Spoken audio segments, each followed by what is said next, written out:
양심과 도덕, 책임감과 애국심이 없는 관료는 민주주의의 적입니다. 양심과 도덕, 책임감과 애국심이 없는 국회의원 또한 민주주의의 적입니다. 돈이 없어서 수술을 망설이지 않아도 되는 나라, 형편이 어렵다고 교육을 포기하지 않아도 되는 나라, 남들과 다르다고 조롱받지 않는 나라, 소수임이 위축의 이유가 되지 않는 나라, 부모의 배경이 자식의 운명을 결정하지 않는 나라, 누구나 겪을 노후라는 사회적 위험에 대해 고위험군과 저위험군 사이로 연대의 강이 메마를까 걱정하지 않아도 되는 나라, 또 그 노후를 국가에 비해 근시안적일 수밖에 없는 개인의 자발적인 결정에만 맡겨놓지 않는 나라, 그리하여 가난한 아이가 가난한 청년이 되지 않아도 되는 나라, 가난한 청년이 빈곤한 노인이 되지 않아도 되는 나라, 평범한 일상을 위해 비범한 노력을 하지 않아도 되는 나라.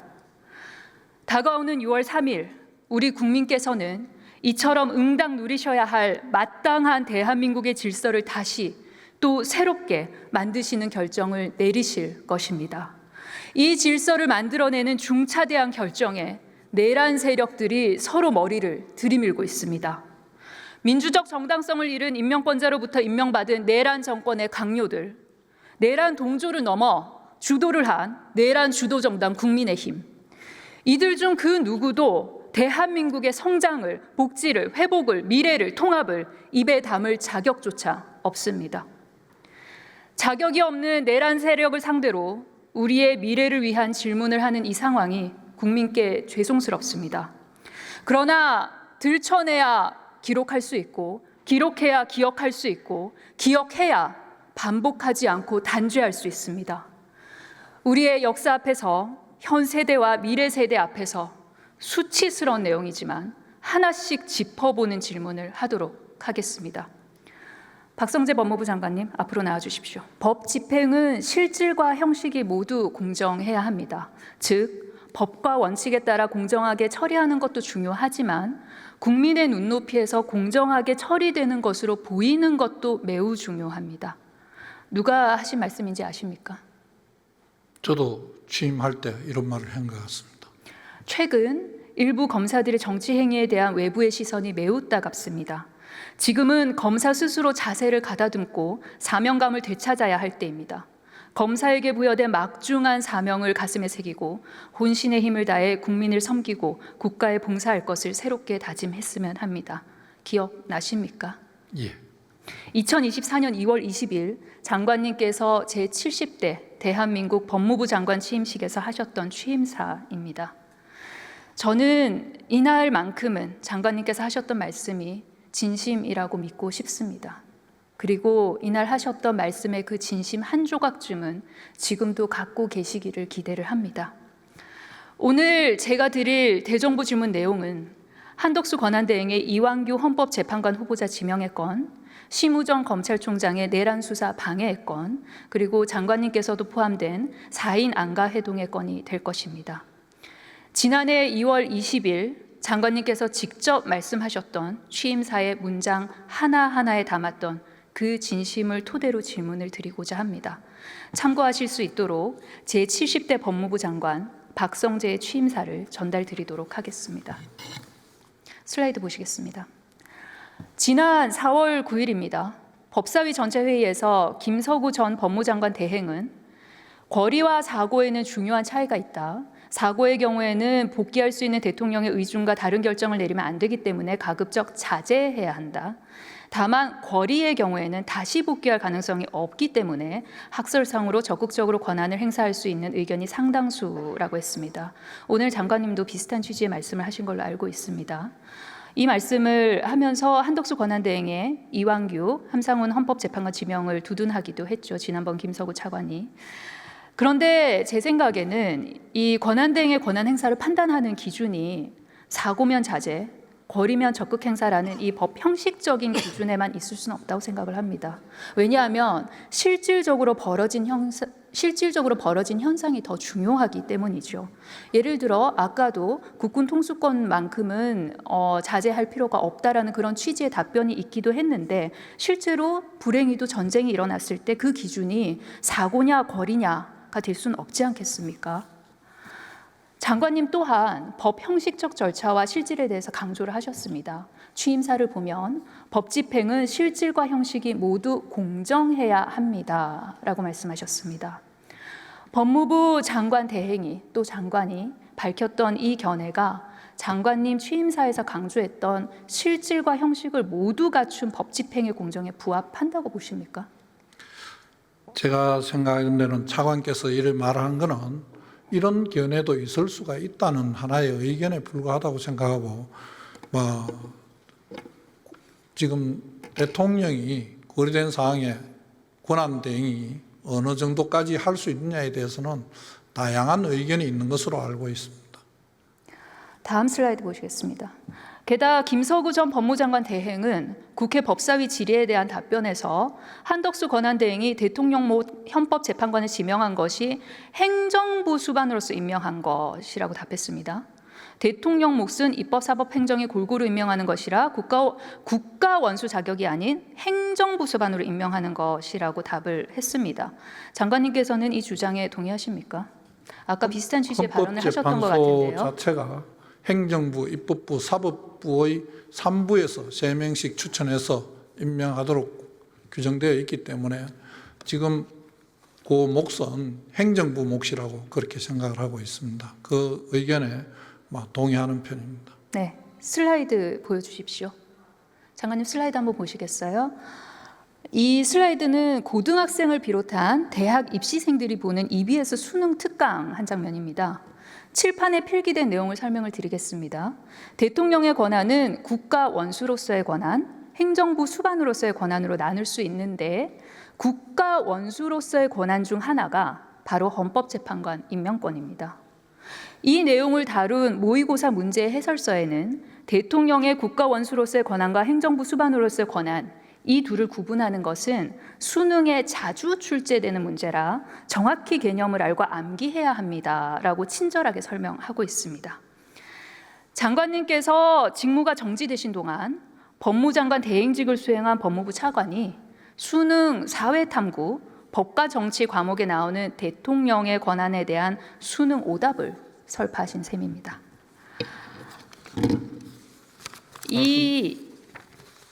제가 지금 보여드리는 거는 중학교 3학년 사회교과서입니다. 이 내용은 중학교 3학년 사회교과서에도 담겨 있는 내용입니다. 보시면 행정부 수반으로서의 대통령 그리고 국가원수로서의 대통령 관련된 권한이 잘 설명이 돼 있습니다. 법무장관 대행직을 수행한 분 그리고 또 장관님께서 말씀하시는 거는 중학생 또는 수능을 준비하는 학생들이 배우는 내용과 좀 동떨어진 것 같은데 어떻게 생각하십니까? 의원님께서 지적하시는 부분은 대통령이 입법부, 사법부에서 추천하거나 하신 분들도 임명하는 그런 면에서 보면 국가 원수로서의 자격에서 하는 게 맞습니다. 하지만 행정부에서 3명을 추천하는 부분은 반드시 국가 원수로서 하는 것인지 행정부 수반, 행정부의 몫으로 하는 것인지 판단이 다르다고 생각합니다. 지금 그래서 그 사회책 내용에 저도 100% 동의하기는 어렵습니다. 수능 문제에도 그럼 동의하기가 어려우신 거군요. 예, 저는 그렇습니다. 왜냐하면 대통령께서 법과 원칙에 따라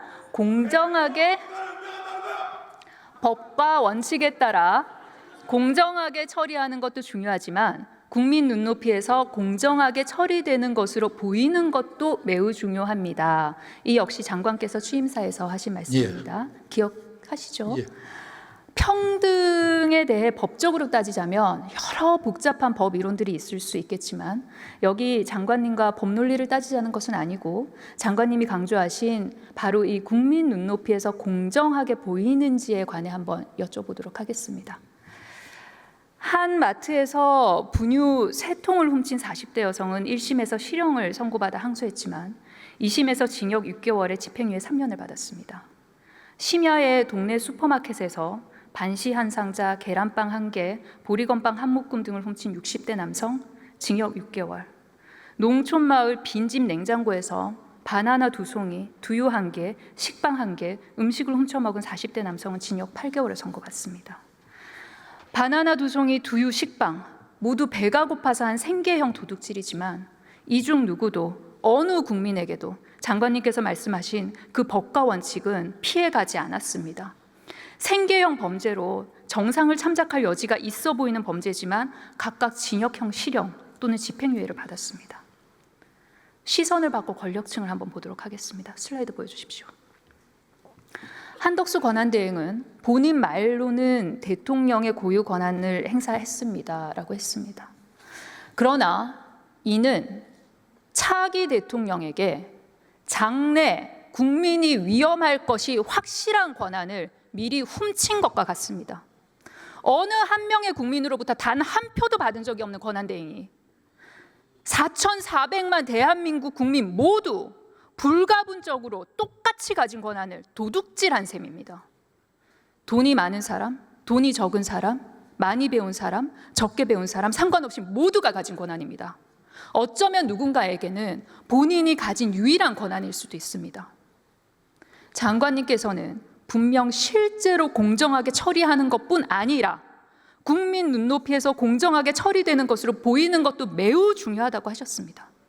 국민들께서 보시기에 한덕수 권한대행의 도둑질보다 고픈 배를 채우기 위한 생계형 절도가 더 엄중히 다뤄지는 이 현실, 과연 국민 눈높이에서 공정해 보일 것이라고 생각하십니까? 헌법상 대통령 권리 시 대통령을 총리가 권한 대행하도록 한 것도 국민의 의사가 모인 것이라고 생각합니다. 그 헌법 규정에 따라서 총리가 제한 없이 헌법적 권한을, 대통령의 권한을 행사하는 것도 헌법에 따른 것이고 그 헌법은 국민의 의사가 모인 것이라고 생각을 합니다. 도둑질을 했다는 부분에는 동의하기 어렵습니다. 그렇다면 심우정 검찰총장의 즉시 항고 포기권은 어떻습니까?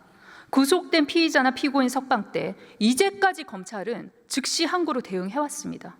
그런데 윤석열 전 대통령 석방 때는 아주 이례적으로 즉시 항고를 하지 않았고 이를 넘어 참 법은 따뜻했습니다. 친절하기도 했습니다. 이게 장관님께서 말씀하시는 국민의 눈높이에서 공정하게 보이는 법무 집행에 부합하는 처리라고 생각하십니까? 보석과 구속 집행 정지에서 헌법재판소와 대법원에서 그 즉시 항고를 했다고 석방하지 않는 것은 위헌이고 잘못되었다는 판결이 있습니다. 그래서 같은 조항에 있는 지금 구속 취소의 경우에 달리 해석한다는 것은 법원이 그 석방하라고 한 부분에 달리 해석해서 그 기본적으로 헌법재판소나 여기서 말한 그 불구속 상태로 재판하는 게 맞겠다 하는 그 내용에 반할 수도 있기 때문에 검찰에서 그런 판단을 하는 것이 아닌가 저는 그렇게 생각을 합니다. 제가 그 당시에 직무가 정지되어 있어서 지금 그 결정 내용에 대해서 구체적인 과정은 알지 못하지만 제가 생각하는 데는 그런 취지가 아닌가 하고 생각을 합니다. 국민의 눈높이에 맞다고 생각하십니까? 규정에 따라서 한 것으로 생각을 합니다. 헌법재판소에 그 조항 자체가 같은 조문, 같은 조항 내에 있던 것입니다. 그래서 일부만 위헌 결정이 돼서 조문을 바꾸고 그 나머지 구속 취소와 관련된 부분은 조문이 변경되지 않고 그대로 있었던 건데 취지는 똑같다고 생각합니다.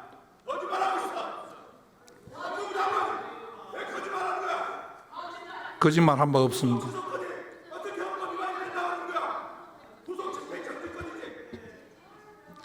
거짓말한 바 없습니다.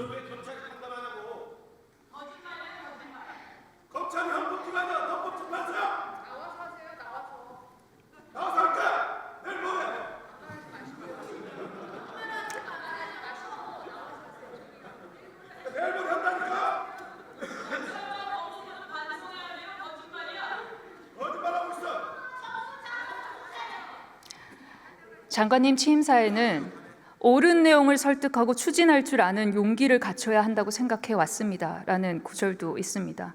저는 계엄을 위한 국무회의 당시에 장관님께서 옳은 내용을 설득하고 추진할 줄 아는 용기를 갖추지 못했다고 봅니다.